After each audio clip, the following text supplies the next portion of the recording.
This is my 1995 Mitsubishi Eclipse, formerly an Eagle Talon TSi. And when I bought this car, everybody told me I was nuts. And I've spent the last couple of years getting this car to where it is now. We've taken it apart, we've built it. We went from an empty shell in an abandoned parking lot that looked like a homeless person's house. I know that doesn't really make sense, but you guys know where I'm going with this. We went through constant problems after rebuilding this car.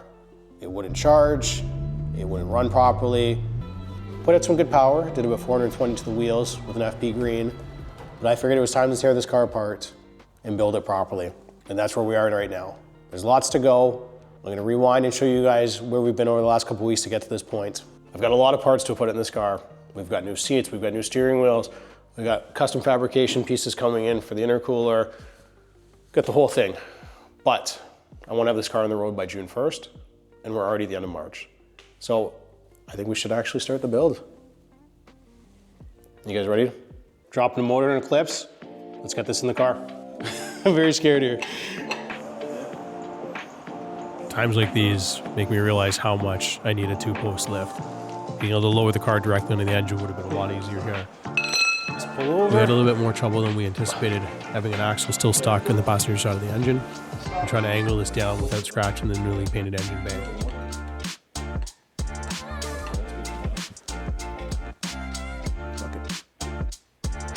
Which one we got there? I gotta come down a little bit. After all of the up and downs inside the sides and shimmying the motor here and there, we were able to get it finally sitted and get the axle underneath the frame rail that we're able to now attach the motor mounts. This came with its own set of problems. God, don't even talk about that. I've done it so many times. How many bolts have you stopped so far? So many. So I don't want to talk about it. The good part is we already got two. That's good enough. Just mention mouse. The transmission side was actually filled up dirt and grime where the engine bolts were going to sit. After getting that cleaned up and lots of rounds of WD-40, we were able to get this side secure. It's got to come like, it's weird because it's got to swing out. With the upgraded motor mounts for boosted fabrication installed, Just like that. they need a little bit of tapping from a rubber mallet just to sit properly. After getting these to sit, the bolts now needed a little bit of tapping from this rubber mallet, which seems to be the common case here. But now everything's installed.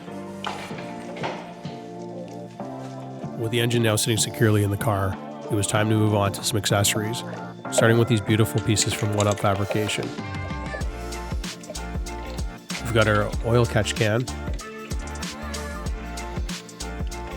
and then moving on to our air box. These I had powder coated in satin black to go with the theme of the engine bay. The airbox and the oil catch can use the factory mounting holes. I didn't actually think ahead when I was doing the engine bay shave, and I actually deleted these holes. So I had to riv knot in new location space to sit, which is what made this a little bit more difficult. But bolting them in the factory locations, these are a great upgrade and easy to install. Highly recommend. So when ordering these from One Up, you can actually choose the type of hardware that comes with them. I just went with the standard silver, but I wanted to keep everything the same, just a black head screw with a washer built into it. So I've gone ahead and I'm just changing these over now. I've got a little rubber backing on them. I just want to keep everything looking the same. So they actually are a little bit too large for these, but it may change them moving forward. But in the meantime, here they are. What do you guys think? I think they look pretty good with the engine. They just kind of look very subtle. Keeps the airbox enclosed in, which is nice.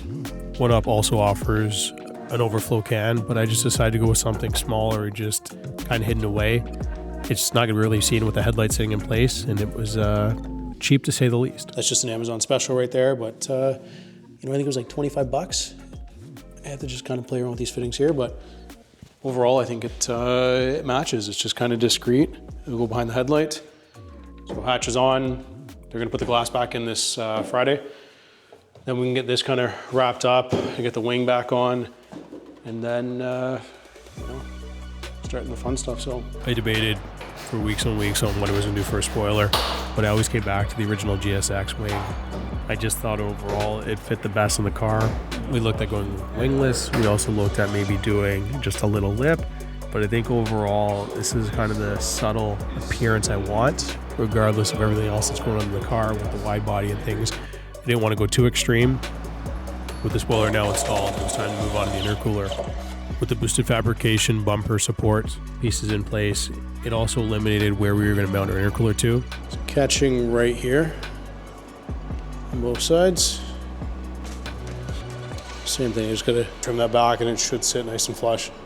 The original SS Auto Chrome intercooler sat across the OEM mounts, which are now gone. So I had to modify these just to get that to sit properly, get the headlights to sit properly, and the bumper now held on by 1 bolt each, just so we can test fit everything in. It seems to fit nicely. The best part with the new boosted fabrication mounts is the sag I had in my bumper before is gone, so it closed up the gap between the headlight and the actual bumper itself, which always drove me nuts. Keep the build progressing, we had to move on to the steering rack. Now that we've gone with electric power steering on this car, we had to modify the rack itself to be a manual. I found some online forums that just kind of showed the how-to on this. It was a little bit more difficult than I thought it was going to be. With lots of cutting and modifications done, I still don't know if it's going to work, but let's get it back in the car. I feel like Bruce Willis in Die Hard, an event. I gotta get this up in here.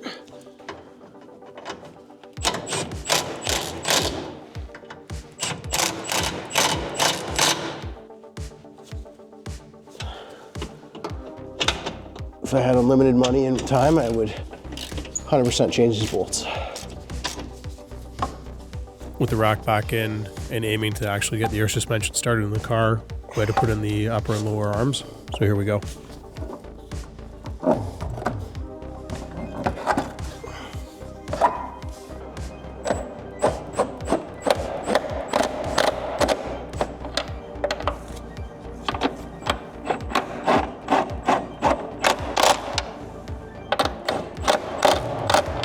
I think it's time we throw some carbon fiber mirrors on. So APR Performance, the GT3 mirrors. A little catalog of items, instructions, and then I get the mirrors. So put that down.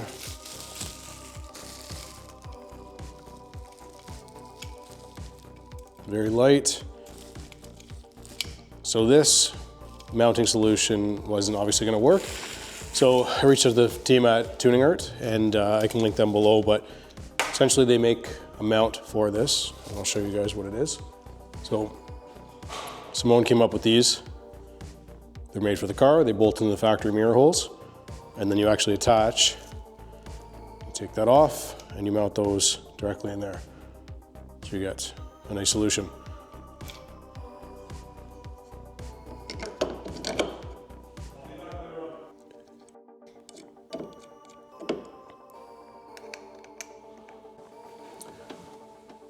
So without using that, I can't pivot the mirror up enough to give it the angle it needs.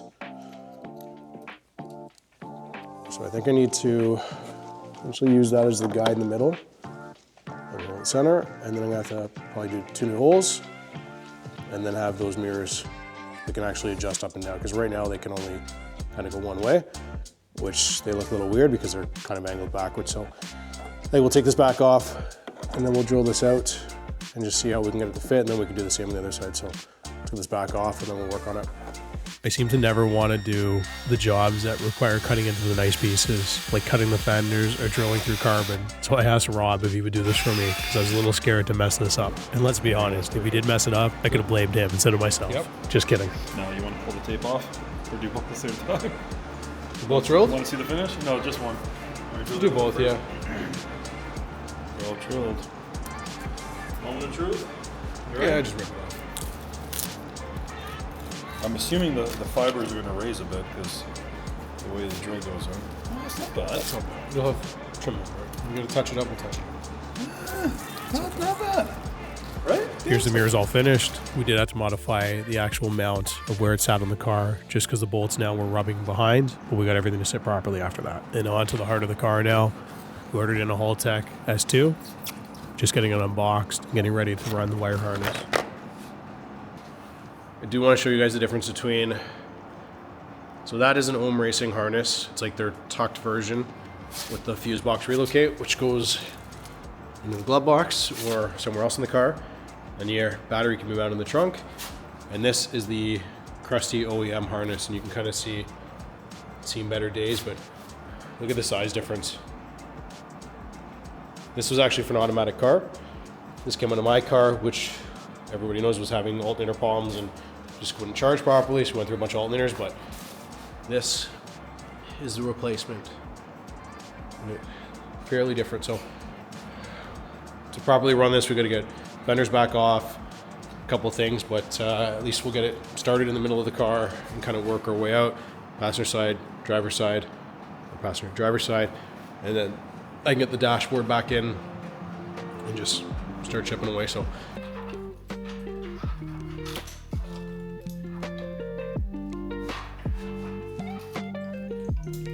I didn't realize in a few minutes I'd be tearing this all back out because this location didn't work for where I was starting to run the harness through.